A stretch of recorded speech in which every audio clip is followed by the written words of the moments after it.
Hello everyone, আসসালামু আলাইকুম। সবার কী অবস্থা? নতুন একটি ভিডিওতে সবাইকে ওয়েলকাম জানাচ্ছি।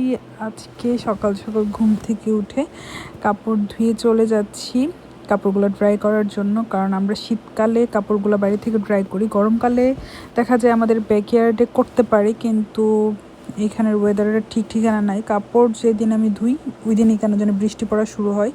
তো আমি চলে আসছি প্রথমে কাপড়গুলো ড্রাই করতে দিয়ে দিছি। তো ড্রাই হইতে প্রায় 45 মিনিটসের মতো লাগবে। তো নুহাস বলতেছে চলো এই ফাঁকে আমরা একটু কফি খেয়ে আসি। আর এই কফি শপটা আমি দেখলাম নতুন হয়েছে, খুব সুন্দর করে ওরা বাইরেও বসার জায়গা দিচ্ছে, কিন্তু বৃষ্টিতে সব কিছু ভিজে আছে। তাই আমি আর ওইরকম বাইরে কফি শপে বসি নেই, ভিতরেই বসছি। বাট আমাদের ওই ডেকোরেশন প্লাস এভরিথিং খুবই ভালো লাগছে। তো দুইজন মিলে একটু টাইম কাটাইতে খুব ভালো লাগে। আর আকাশের অবস্থা দেখেন কি পরিমাণ যে বৃষ্টি হচ্ছে। তো আমি একটা ফ্রেশ অরেঞ্জ জুসও নিয়ে নিছি, ভাবলাম যে খাইতে থাকি। বাট অনেক ঠান্ডা ছিল, ঠান্ডা এমনিতেই বাইরের ওয়েদারও ঠান্ডা ছিল, তো ঠান্ডার সাথে ঠান্ডা একদম বেশি বেশি হয়ে গেছে। আর বৃষ্টিতে তো অবস্থা খুবই খারাপ। তো আমরা এখন যাব ভাবির বাসায়, আবার নুহাসের আর্লি কাজেও যেতে হবে, তার জন্য তাড়াতাড়ি করে চলে আসছি। আর অনেকগুলো ক্লিপ নিয়ে আসছি ব্যাকইয়ার্ডের জন্য। তো আমি এখন সবগুলা লাগাই ফেলবো। আর আকাশের অবস্থা কিন্তু স্টিল অনেক খারাপ। তো দেখা গেছে যে এদিকে আমি আবার ভাবলাম যে একটু বাইরে বৃষ্টিও হচ্ছে, তো আমি ভাবলাম আমি এরকম পিঠা বানাই নাই, কারণ সবসময় দেখা যেত ঈদের পরের দিন আম্মা আপুরা সবাই মিলে এই টাইপের সমুচা পিঠাগুলো বানাইতো। বাট আমি তো এত এক্সপার্ট না বানানোর দিক থেকে।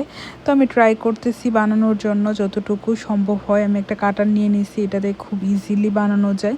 তো আমি মাংসের আমি আর কিছু রেডি করি নাই, ওরকম টাইম নেই। তো মাংসের ঝোড়াটা দিয়ে তারপরে এটাকে ভালো করে একটু চেপে নিতে হবে। তারপরে জাস্ট এই কাটারটা দিয়ে কেটে ফেললেই এটা হয়ে যায় আর কি। পিঠাটা খুবই ইজি হয় আমার কাছে। এই কাটারটা দিয়ে স্পেশালি মনে হয় যে বানানোটা একদম ইজি। তো আমি মোটামুটি অনেকগুলো বানাই ফেলছি, খাইতেও বেশ মজা হয়েছে। নুহাস আর আমি খুব মজা করে খেয়েছি। নয় যদিও কাজে, সে কালকে এসে খাইতে পারবে, বাট আমি গরম গরমও খেয়েছি, আবার পরেও খেয়েছি। তো খুবই মজা হয়েছে এই পিঠাগুলো।